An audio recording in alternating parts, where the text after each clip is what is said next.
Ja, dames en heren, welkom bij een hele speciale aflevering van Venray in Bedrijf aan tafel. Want deze aflevering die staat geheel in het teken van de verkiezing starter van het jaar 2016. En de starter van het jaar is een stimuleringsprijs die in het leven is geroepen om startende ondernemers aan te moedigen en een steuntje in de rug te geven in het verder ontwikkelen en uitbreiden van hun bedrijf. De starter van het jaar is een initiatief van een aantal partijen. En deze partijen, dat zijn de gemeente Venray, de gemeente Horst aan de Maas, Rabobank Horst Venray en Business Vision Venray. En ja, de avond die draait om de hoofdrolspelers van vanavond, de hoofdrolspeelsters, want het zijn allemaal dames die we hier hebben staan. En ik wil u allemaal vragen om ze eventjes binnen te halen met een warm welkomstapplaus. Loes Heldes van Vitaal Idee. Claire de Zwart en Sanne van Wegberg van Foodbar Gember. Sandy Uiterhoeven van Gewoon Doen of Gewoon Doen. En last but not least, Olga Roffers van Zwart op Wit Notariaat. Ja, dames, voor jullie gaat het dadelijk echt beginnen, want jullie gaan straks een presentatie houden. Die mag maximaal 5 minuten duren. Ik heb gehoord dat de jury daar ook heel streng in is. En dat ja, als die 5 minuten voorbij zijn en jullie mochten nog niet klaar zijn, dat de presentator dan toch moet gaan ingrijpen. Maar dat is voor dadelijk. Jullie mogen nu nog heel eventjes terug in de zaal, eventjes bij je eigen fans gaan zitten. En als het zover is, dan roep ik jullie hier naar voren. Onze finalisten, dames en heren. Ik kom even tussen de wethouders Lonen en wethouder Driessen van Venray en Horst in staan. Ja, Horst aan de Maas, excuses meneer Lonen. Maar ik heb even een vraag aan de wethouder van Venray als eerste. Want dit initiatief, starten van het jaar, dat bestaat nu al een aantal jaar. Hoe ontwikkelen die bedrijven zich die de afgelopen jaren gewonnen hebben, meneer Lonen? Zijn die bedrijven nog steeds, bestaan die nog? Groeien die? Hoe is het daarmee? Ja, dat is eigenlijk fantastisch om te zien hoe die bedrijven zich ontwikkelen. Je zou bijna zeggen dat doordat ze meegedaan hebben, gaat het heel goed. Maar vanavond, ik heb rondgekeken, zijn er echt een aantal die hier zijn ook. En dat is gewoon heel mooi. Die bedrijven zijn, ja, er zijn ook een paar die hebben moeten stoppen, maar de meeste, dat is echt heel mooi, hele goede ontwikkeling. We gaan echt door met die prijs, hè, want dat helpt. Dus het is niet zomaar een prijs, nee. Het is een prijs die ervoor zorgt dat die bedrijven ook echt bestaansrecht hebben. Ja, wethouder Driessen van de gemeente Horst aan de Maas. Het is dit jaar een samenwerking tussen Horst aan de Maas en Venray, ook Rabobank, Horst en Venray. Maar is het wellicht ook een mogelijkheid dat er een speciale Horst-editie komt? Altijd. Die mogelijkheid die is er zeker. Nee, goed, we hebben het er wel eens vaker over gehad, ook met de collega. Het zou ook heel mooi zijn inderdaad als we deze editie ook een keer in Horst zouden kunnen organiseren. Ik wil nog niet meteen het gras voor de voeten van de heer Lonen weg. Maar daar komen wij samen wel uit volgens mij. Dus absoluut. Ik denk dat. Kijk, we hebben in Horst en de Maas ook wel eens de zaken voor nog Limburg verkiezingen gehad, et cetera, et cetera. Dus wat daar gaat, moet dit ook tot de mogelijkheden behoren. Dus wellicht dat er ooit een Horster variant gaat bestaan, maar nu doen we het nog lekker samen. Goed, samen is ook prima. Hè? Dus ik bedoel, het is niet de eerste keer dat ik hier voor uitgenodigd ben en nog een woordje mag doen. Dus wat daar gaat, wij vinden elkaar wel op dat gebied. En wie gaat er nou winnen? Een onderneming uit Venray of uit Horst? Dat zal het publiek mede bepalen. De beste gaat winnen. Wijze woorden van deze twee mannen. Dank u wel, heren wethouders. Ja, hier naast mij directeur bedrijven van Rabobank Horst Venray. Judith Pijnenburg. Judith, allemaal vrouwen. Is dat nou toeval of een trend? Ja, ik denk trend en zeker ook een beetje toeval. Maar wat je ziet is dat het vrouwelijk ondernemerschap wel echt opkomt. Dus ik vind het wel echt fantastisch dat wij nou echt 4 vrouwelijke starters hebben. En laat dat de voorbode zijn. En waarom is dat voor de Rabobank Horst Venray nog steeds belangrijk om deze prijs te blijven ondersteunen? Ja, starters. Kijk, starters zijn de ondernemers van de toekomst. En wij als Rabobank vinden dat natuurlijk heel belangrijk om dat te ondersteunen. Ja, en zeker deze prijs. Hè. Je had het net al over wat doet een prijs met de ondernemers. Ja, dat is natuurlijk giga. Hè. De PR die eraan vasthangt, ja, dat willen wij natuurlijk graag mogelijk maken voor de winnaar van deze startersprijs. Doen jullie als Rabobank nog meer trouwens voor andere starters die niet aan deze prijs of aan deze wedstrijd meedoen? Ja, starters is gewoon een hele belangrijke doelgroep voor onze bank. En ja, wij doen meer. Zoals onder andere ook het Starters Innovatiefonds. Een fonds wat wij vanuit de Rabobank beschikbaar stellen. De starters met een heel innovatief idee, meld je bij de Rabobank, want dan gaan wij kijken wat er mogelijk is. Ik heb je er al vaker over gehoord, dat fonds dat is nog niet leeg. De gelden zijn nog niet op. De gelden zijn nog niet op. En gelukkig worden de eerste plannen nu gelanceerd. Dus ja, zeker bekijken wat het is en het is de moeite waard. Dankjewel. Ja, en als laatste hier in de rij Peter Derks namens Business Vision Venray. Ja, Peter, wat heeft Business Vision Venray starters te bieden? Heel veel. Niet alleen trouwens voor starters, maar ook voor reguliere bedrijven die al langer bezig zijn. Maar voor starters hebben wij veel te bieden. Een goed netwerk, een leuk programma. We bieden kennis aan. Dus ik denk dat BVV heel veel te bieden heeft voor starters. En de 4 kandidaten die vanavond meedoen, zijn die allemaal al lid van Business Vision Venray? Nou, we hebben een verrassing voor degene die wint. Maar de rest nodig ik bij deze uit om lid te worden. Goed, hartstikke bedankt. Dit zijn de 4 partijen die deze verkiezing mogelijk maken. En daar wil ik nog een keer een heel hartelijk applaus voor. Dank jullie wel allemaal.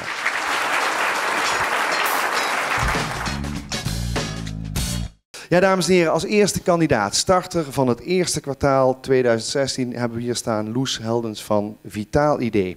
Ze is voor zichzelf begonnen als fysiotherapeut aan huis en voorlopig blijf je dat ook nog. Maar je wil je onderscheiden van de reguliere fysio-maatschappraktijken. Maar hoe je dat doet, dat ga je ons nu allemaal vertellen. Dames en heren, mag ik uw aandacht voor Loes Heldens. Ga je gang.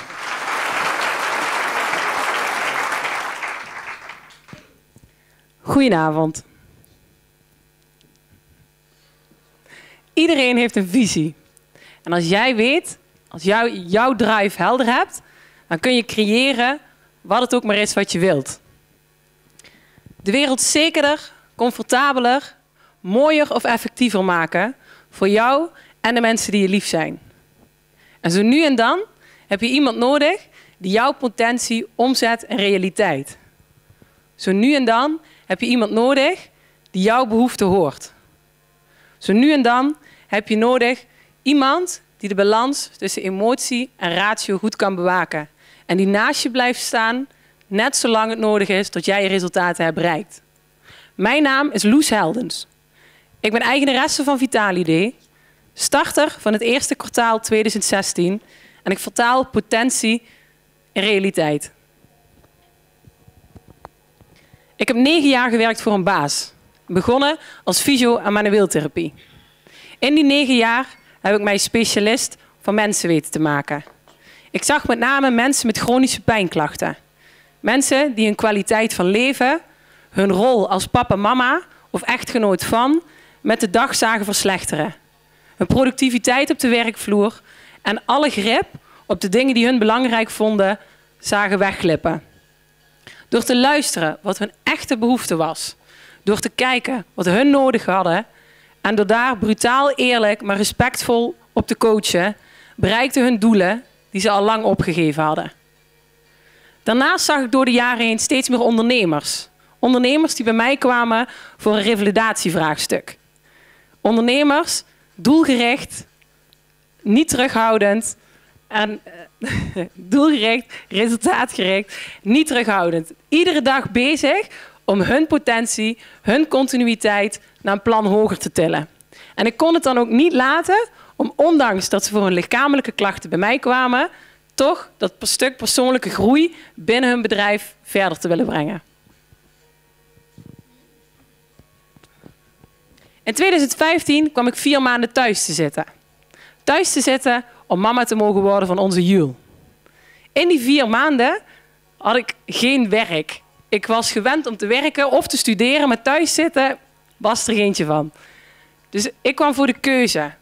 Ga ik straks terug naar mijn baas of kies ik ervoor om voor altijd op eigen benen te blijven staan? En hoe toffe job ik ook had, in die functie kon ik niet het maximale uit mezelf halen. Kon ik niet het maximale uit de mensen met wie ik werkte halen. Ik had genoeg redenen om te blijven. Maar de passie om mooie dingen te creëren, hier en ver hierbuiten, kon ik daar niet waarmaken. Ik heb nu de vrijheid, ik kan meer mensen helpen en ik kan impact creëren. 2016 was het jaar om body te creëren. Body om verder door te pakken. Ik moest mijn eigen identiteit bepalen. Verdiepen en keuzes maken. Ik moest bewegen naar mijn nieuwe doelgroep, de ondernemer. Ik werd actief lid bij onder andere Business Vision. En daarnaast inderdaad de eerste samenwerking aan het opzetten. Ook moest ik leren om mijn kwaliteiten te gaan verkopen. Een intensieve business school en daarnaast inderdaad gewoon doen. 2017 wordt mijn jaar om binnen de klanten die ik op dit moment heb van waarde te kunnen zijn. 2017 wordt mijn jaar om nieuwe klanten te binden. Om ook daar hun naar een hoger level te kunnen tillen. En 2017 wordt het jaar om mijn netwerk verder te verbreden en te verdiepen.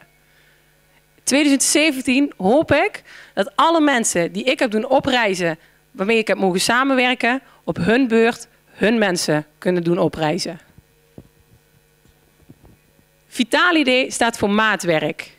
Kijken wat jouw bedrijf, jij of jouw mensen nodig hebben. Vitalidee is mensenwerk. Kijken wat jij nodig hebt, jouw mensen en jouw organisatie, en die behoeften samenbrengen in een einddoel. En Vitalidee is effectiviteit. Niet te veel praten, maar direct op die werkvloer. Voelbaar resultaat voor morgen.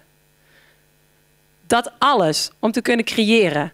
Een mooiere, een effectievere, een zekerdere of een comfortabele wereld voor jou en alle mensen die je lief zijn. Dus maak kennis met Vitalidee, drink een kop koffie met me en voor je het weet ben jij van waarde. Nog meer als dat je al was, gewoon omdat je het kunt. Dank jullie wel.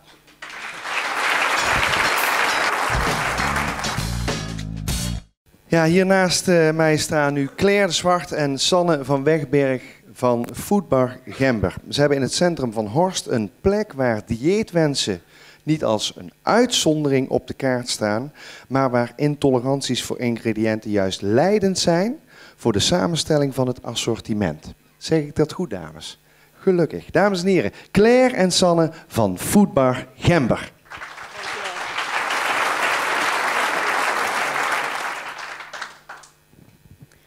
Time flies when you're having fun. Dat was eigenlijk het eerste wat wij dachten toen wij het mailtje kregen van de uitnodiging van starter van het jaar. Het is ook namelijk echt dit weekend dat wij ook een jaar open zijn. Dus aankomende zondag mogen wij ons jubileum vieren, een jaar geleden. Het is echter wel al in 2014, oktober, dat wij elkaar voor het eerst ontmoeten. Dat wij bij elkaar zijn gebracht. Klinkt wel heel romantisch nu, hè? Ik schrik er zelf ook even van. Nee, even lekker op een stokje. Sanne eigenlijk met een achtergrond in communicatie. Ikzelf afgeronde opleiding logopedie. Toch besloten niet bij Knooppunt te solliciteren. Maar door een gezamenlijke vriend toch samengebracht, omdat we toch beide een passie hadden voor voeding. En zo zijn we samen als twee Muppets eigenlijk een concept gaan schrijven. En heel veel geholpen door de gemeente, door het centrummanagement, vrienden, familie, bekenden en op weg gegaan. Ja, want eigenlijk hadden we totaal geen idee waar we aan begonnen. Geen ervaring in het ondernemerschap, alle twee een andere achtergrond. Maar we zijn gewoon gegaan, we hebben ons eigen pad gevolgd. En we hadden dezelfde passie en dat was voeding. En ook aan die hand van voeding willen we vanavond ons verhaal vertellen. Dus we hebben een juice ontwikkeld. En op basis van alle ingrediënten willen wij ons verhaal toelichten. En we hebben onze familie weer bereid gevonden om ook hierin ons weer te ondersteunen. Het hult niet op, hè, mam. Het eerste ingrediënt wat zeer zeker in deze juice moest zitten is de wortel. Daar is het toch waar het allemaal begint. We hebben ons in Horst geworteld met onze zaak Gember. Maar Gember is voor ons wel meer dan alleen die voetbal die daar zo mooi staat. Gember is voor ons onze passie, Gember is voor ons beleving En die plek in Horst is ons moederschip, waar wij hopen nog veel meer te kunnen doen, waar wij uit kunnen groeien. We hebben al cateringen mogen doen. Aankomend weekend mogen we een diner verzorgen. We hebben al... ik kan niet eens zeggen. Ja, te veel. Met workshops kunnen werken. We hebben al heel veel dingen mogen doen. En zoals ik al zei, geworteld in Horst, maar klaar om verder te groeien. En vandaar ook de wortel die onmisbaar is in deze juice. En als tweede ingrediënt is het de bataat. En misschien denken sommige mensen bataat. Maar bataat is de verkorte vertaling voor zoete aardappel. En dat is eigenlijk de twist in deze juice. En dat heeft te maken met dat wij verrassend willen zijn, dat we mensen willen inspireren, dat we niet de standaard paden kiezen. We proberen altijd in ieder gerecht een kleine twist te doen, mensen smaak te laten beleven. Daarom ook dat jullie nu deze juice kunnen proeven. We proberen buiten de gangbare paden te treden en niet binnen kaders te denken. Dus bij ons is eigenlijk alles mogelijk. Ook altijd een discussiepunt tussen ons. Maar dat is de twist in deze juice eigenlijk. Volgende ingrediënt is citroen. Toen wij startten hebben we vaak van vele mensen goed bedoelde adviezen gekregen. Minder goed bedoelde adviezen horen er ook een beetje bij. We hebben veel gesprekken overal gevoerd in wat er allemaal op ons af zou komen, wat we moeten doen.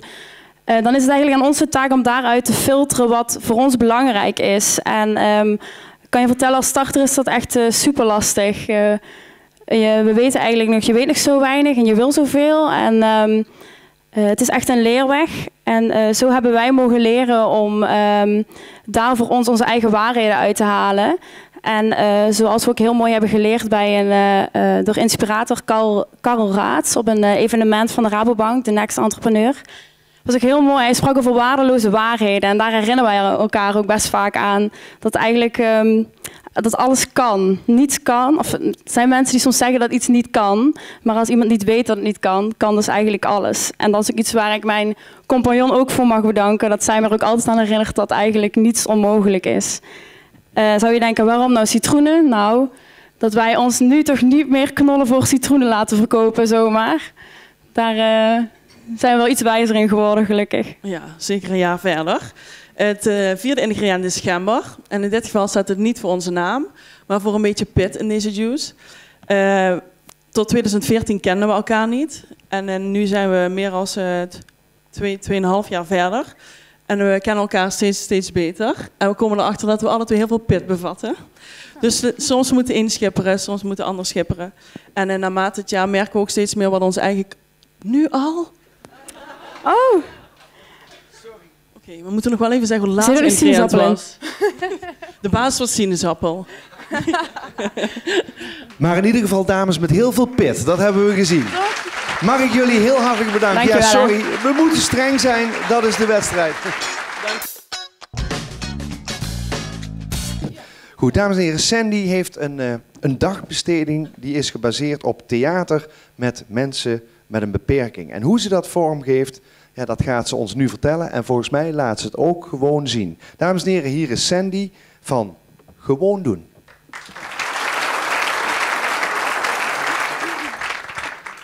Ja, mijn naam is dus inderdaad Sandy van Gewoon Doen. Dat is mijn eenmanszaak. Een dagbesteding voor mensen met een verstandelijke beperking. Nou is een eenmanszaak voor u, denk ik, als ondernemer niet zo bijzonder. In de zorg is dat wel bijzonder. Daar zie je heel veel stichtingen, heel veel BV's, waarbij eigenlijk het eigen risico nooit bij de directeur en bestuurders ligt. Dat is bij mij wel zo. Dus als het niet goed gaat met Gewoon Doen, dan gaat het ook niet goed met mijn koophuis. De eerste vestiging van Gewoon Doen ben ik gestart in Horst. En ik ben me op dit moment aan het oriënteren voor een tweede vestiging in Venray. Dus mocht u nog tips hebben of adviezen of een mooie locatie voor een mooi prijsje. Nou, zo zie ik eruit. Dan leg ik graag even contact. Ik ben ondernemer geworden na jarenlang, 14 jaar lang in het management gewerkt te hebben in zorginstellingen. Omdat ik echt vind dat de zorg in Nederland anders moet. Ik vind echt dat er op dit moment heel veel geld besteed wordt aan andere dingen dan de zorg. En dat stuitte me in mijn vaste baan tegen de borst. En nu als ondernemer doe ik dat ook niet. Dus we hebben geen dure panden, geen dure kantoren. Ik heb geen dikke leaseauto. Ik heb geen inhuur van externe bureaus om dingen te regelen. We doen het gewoon met z'n drieën en een aantal vrijwilligers. En eigenlijk werkt dat ontzettend goed. De naam Gewoon Doen zegt het al. Het is gewoon doen. Doe normaal. Doe gewoon je ding. Zorg voor de mensen zoals je ook voor je naasten zou doen. Dat is eigenlijk hartstikke belangrijk. En gewoon doen betekent ook actiegericht. Ik ben niet iemand van hele lange plannen en heel veel papier. Nou, nu dan eentje, maar normaal niet. Niet hele lange projectplannen. Ga gewoon iets proberen. Probeer iets uit. Als het niet lukt, bel je elkaar op en dan stel je het bij. Dus wel met een helder doel en een helder kader, maar eigenlijk vrij actiegericht. Nou, zoals ik al aangaf, is Gewoon Doen een werkplek voor mensen met een verstandelijke beperking. Ik kan u wel zeggen dat u en ik misschien meer beperkingen hebben dan deze mensen. Dat is na een jaar wel mijn ervaring. Want ik zit nu ook vrij dicht op de werkvloer en dat is heel mooi. Dus ik wil u ook vragen om aandacht voor hun te hebben. Dus laat u verrassen en verwarmen door de medewerkers van Gewoon Doen.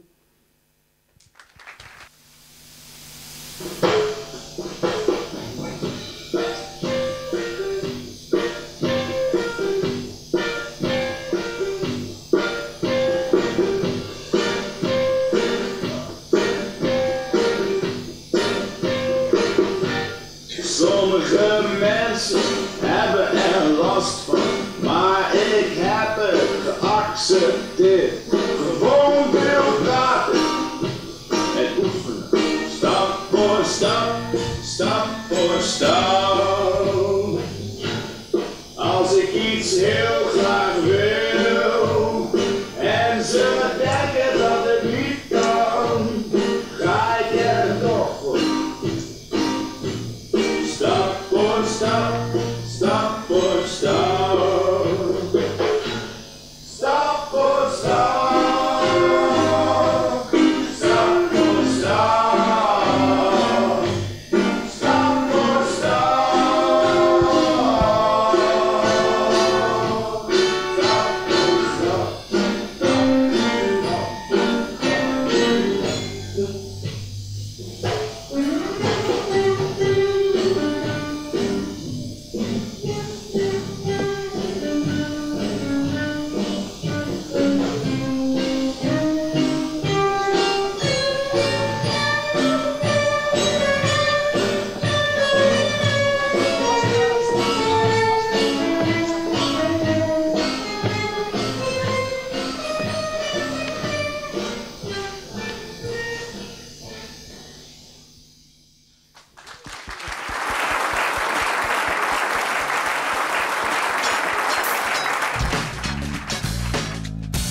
Ja, dames en heren, de laatste kandidaat staat al klaar. De winnaar van het starten van het vierde kwartaal 2016, dat is Olga Roffers van Zwart op Wit Notariaat. Olga is een vrij gevestigde notaris die niet in een gespreid bedje is gestapt van een reeds bestaand notariskantoor. En ze is bovendien ook nog eens de enige vrouwelijke notaris hier in Venray. Dames en heren, Olga van Zwart op Wit Notariaat. Ga je gang. Nou, goedenavond. Zoals gezegd, Olga Roffers-Jansen, sinds 1 juli notaris bij Zwart op Wit Notariaat. Het is altijd mijn droom geweest om notaris in Venray te worden. En vooral in Venray, want dat is mijn plekje, zal ik maar zeggen. In de zomer van 2015 ben ik gaan kijken, is het überhaupt mogelijk om notaris te worden in Venray? Ben ik gaan praten en toen werd mij snel duidelijk dat het heel lastig zou kunnen worden. Het was al jaren niet meer goedgekeurd om een nieuwe standplaats te openen. Maar ik heb me niet laten weerhouden en ik heb gedacht, ik ga het toch proberen. Het is mijn droom, ik kan eigenlijk niks verliezen. Dus ik ben mijn ondernemingsplan gaan schrijven. Een boekwerk met ongeveer 90 bijlages. Heb ik ingediend bij Bureau Financieel Toezicht in Utrecht in november. En toen was het afwachten. Nou ja, ik dacht, we zullen wel zien, want het zou lastig worden. In januari kwam de brief van het Bureau Financieel Toezicht en mijn ondernemingsplan was goedgekeurd. Nou, ik zal je zeggen, het zweet brak me uit. Ik denk, nu moet ik verder, nu gaat het gebeuren. Nou, dan ga je verder, je krijgt een persoonstoets, dan word je eigenlijk helemaal doormidden gezaagd gekeken, wat zijn je karaktereigenschappen. Ben je integer, daar gaat het eigenlijk om. Daar komt een mooi rapport van en dat gaat naar de commissie Toegang Notariaat in Den Haag. In april mocht ik verschijnen, hoge heren, 6 hoge heren in een U-vorm, ik ervoor in een stoeltje. En er kwamen de vragen. Kijken, wat staat er in jouw plan? Hoe ga je dat allemaal in je eentje doen? Na 3 kwartier kwam ik buiten en dan dacht ik, oh, nou dat ging best goed. Maar goed, dan rij je terug vanuit Den Haag naar huis en dan begin je te twijfelen. Dan denk je, heb ik dat wel goed gezegd? Was ik wel duidelijk, maar vooral ook, ik was een beetje bij de hand geweest. Mijn reactie van familie was, oh, dus je bent jezelf geweest. Oké. Nou, dat was weer wachten. In april kreeg ik bericht, positief advies. Gaat naar het ministerie van Veiligheid en Justitie. Dus ik had groen licht. Nou, dan was het wachten natuurlijk op het koninklijk besluit. Maar ondertussen kon ik mijn kantoorpand gaan verbouwen. Met heel veel hulp. En zoals je ziet moest er veel gebeuren. Nou, in mei kwam het koninklijk besluit, want ik ben benoemd door koning Willem-Alexander. En vervolgens mocht ik naar de rechtbank met 2 vingers in de lucht. Zo waarlijk helpen mij God almachtig. Nou, en 1 juli gingen de deuren open van Zwart op Wit Notariaat. Wat ik vooral wil zijn, is een modern notariskantoor. Het beeld van een notaris is vaak, het is een beetje stoffig, het is een beetje moeilijk, het is ingewikkeld. En dat wil ik eigenlijk veranderen. Hoe doe je dat? Ja, daar heb ik over nagedacht. Ik wil vooral benaderbaar zijn. Ik wil niet dat stijve imago hebben. Je kunt gewoon bij mij binnenlopen. De lage drempel is voor mij heel erg van belang. Ja, dat is mooi bedacht. En na 16 jaar ervaring in het notariaat geef je je vaste baan op. 2 man personeel, Lindy en Angeli. Een hele verantwoordelijkheid natuurlijk meteen. Maar goed, ik had die visie en die droom, dus we zijn er met z'n drieën eigenlijk voor gegaan. Nou, hoe ben je benaderbaar? Door zichtbaar te zijn, denk ik, in Venray. Laat je zien, blijf vooral niet op kantoor zitten. Dat doe ik door het geven van lezingen. Gisteren heb ik nog een lezing gegeven. En dan hoor je mensen vaak zeggen, nou, ik heb het al heel lang op mijn lijstje staan naar de notaris gaan. Ik heb heel veel vragen. Maar ja, dat bellen, dat doe ik niet. Dat gaat op de lange baan.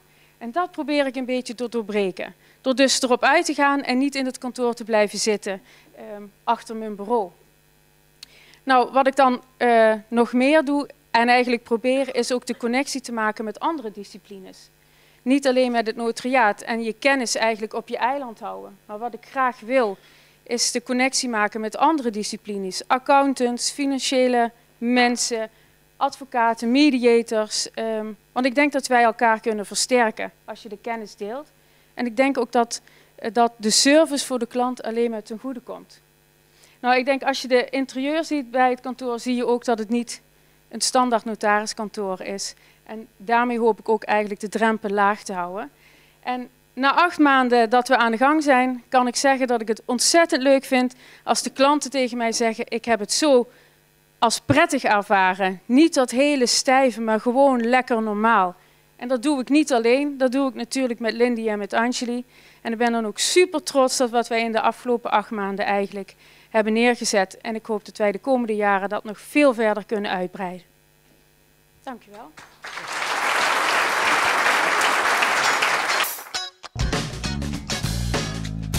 Vorig jaar ben jij dus winnaar van Starter van het Jaar geworden. Wat heeft die prijs voor jou betekend? Wat heeft die prijs gedaan? Nou, een heleboel PR. Het is sowieso op het moment dat je die prijs wint, dan de eerste dagen, dan lijkt het wel alsof de boel ontploft. Dan is het echt, krijg je een heleboel felicitaties binnen en je staat in elke krant in de regio in ieder geval.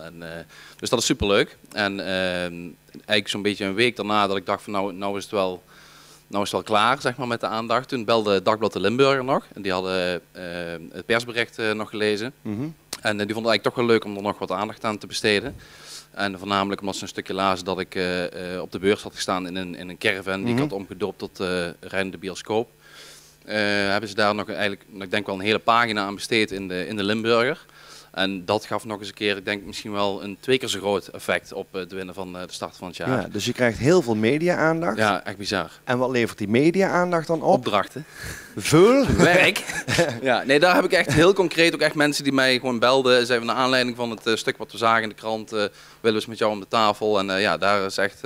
Daar heb ik in die zin denk ik nog het meeste uitgehaald. Maar goed, Ja. dat begint natuurlijk bij toch wel het winnen van die titel. Ja, en kun je het werk nog alleen aan? Ja, dat lukt eigenlijk nog steeds. Ja, ik heb eigenlijk nooit echt alleen gewerkt. Ik ben een eenmanszaak, maar ik huur, waar nodig huur ik mensen in als tekstschrijver of geluidsmensen, lichtmensen. Dus ik ben ZZP'er, maar ik huur wel geregeld mensen in. Nou, dat is mooi om te horen. Je hebt vorig jaar die prijs gewonnen. Ja. Daar zat ook een bedrag van €1000 aan vast. Zijn die goed besteed? Wat heb je daarmee gedaan? Ja, die was ik de dag daarna was ik die al kwijt, zeg maar, dat geld. In ieder geval toen wacht even, dan moet ik goed zeggen, toen had ik het al uitgegeven. Op de centen moest ik nog even wachten, maar toen had ik het geld wel al uitgegeven. En wij zijn natuurlijk wel benieuwd, waar heb je dat dan uitgegeven? Aan een hele mooie set verlichting. Een mooie LED-lampen met goede accu's. En dus daarna hoefde ik niet meer met haspels en dat soort dingen te sjouwen. Nou, dat is hartstikke mooi besteed dus. Ja, hoe gaat het nu met je bedrijf? Je hebt dat eigenlijk al een klein beetje verteld. Vertel, hoe ziet jouw dag er nu uit? Hoe mijn dag, ja, nou, en wat zijn je plannen voor de komende tijd precies. bijvoorbeeld? Nou ja, afgelopen jaar was echt voor mij in ieder geval bizar. 2015, het jaar waarin ik echt het eerste volledige jaar draaide, was voor mijn doen al echt heel erg goed. En 2016 was nog eens vele malen beter, dat ik echt dacht van, ja, hoe als dit zo door blijft gaan, dan, hoe moet ik dat dan inderdaad gaan doen? Moet ik dan wel of niet personeel gaan aannemen? Iets wat ik eigenlijk voorlopig niet wil, omdat ik gewoon het lekker vind gaan zo. Dat ik denk van, het mag voor mij wel gewoon even zo blijven, ik huur al mensen in. En dat gaat eigenlijk, ja, dit jaar is dat eigenlijk zo voortgezet, het gaat nog steeds super. En ik mag superleuke dingen doen. Ik ben in Venray al heel aardig geland en ik merk dat die vlek is zich echt gaan uitbreiden, waardoor je ook steeds een groter bereik hebt en voor grotere opdrachtgevers mag werken. Ja. En ja, dat is echt...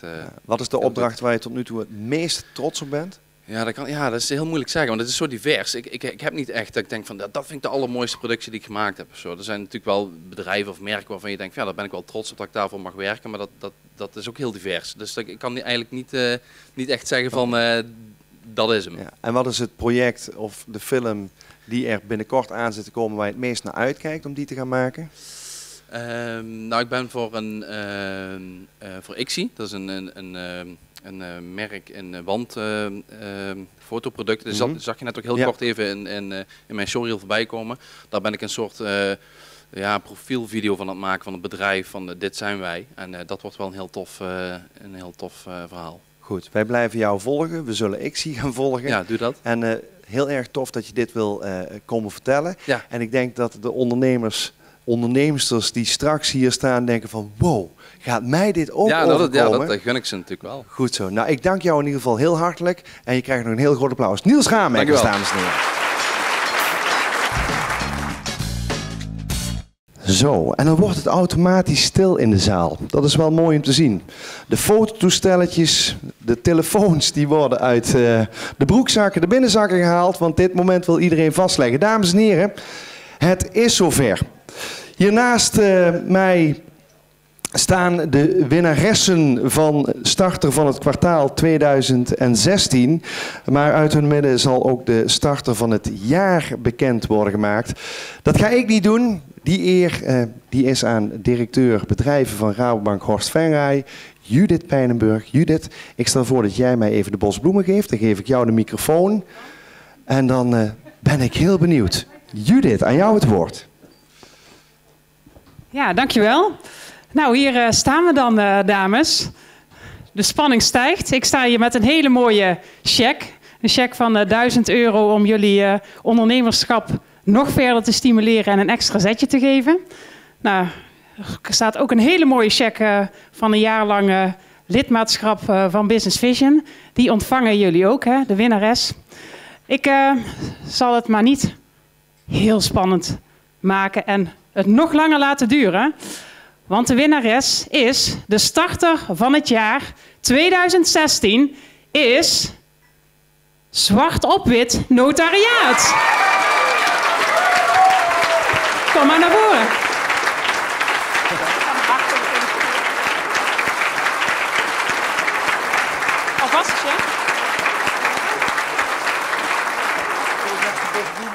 Ja, wil jij de bloemen doen? Oké. Dankjewel. Ik geef jou de bloemen.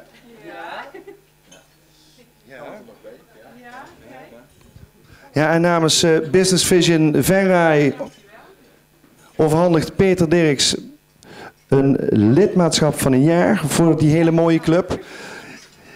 Olga heeft haar handen vol. Ik zal de microfoon vasthouden, want ik wil uiteraard wel een eerste reactie van jou horen. Hoe is dat nou om starter van het jaar te zijn? Ja, super. Helemaal leuk. Ja. Had je het verwacht? Ook zo'n mooie vraag. Nou, gehoopt, maar je weet het niet. Je hebt in ieder geval net kunnen horen van Niels Rameggers. Hem heeft het geen windeieren gelegd. Jou waarschijnlijk ook niet. Namens de hele zaal wil ik jou van harte feliciteren nogmaals. Maar ook alle andere dames. Hartstikke super goed wat jullie hebben gedaan. En ik denk dat Venray en Horst trots mag zijn op het feit dat wij zo'n mooie startende ondernemers hebben. Nog een applaus voor onze winnares, maar ook voor alle andere kandidaten. Dank jullie wel.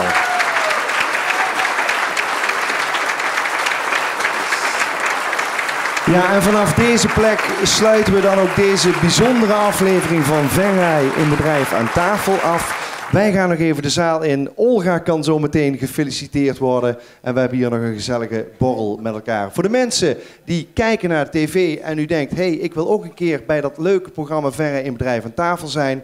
Hou social media in de gaten, want het is eens in de zoveel tijd raak hier in het gezellige Asteria. Tot de volgende keer.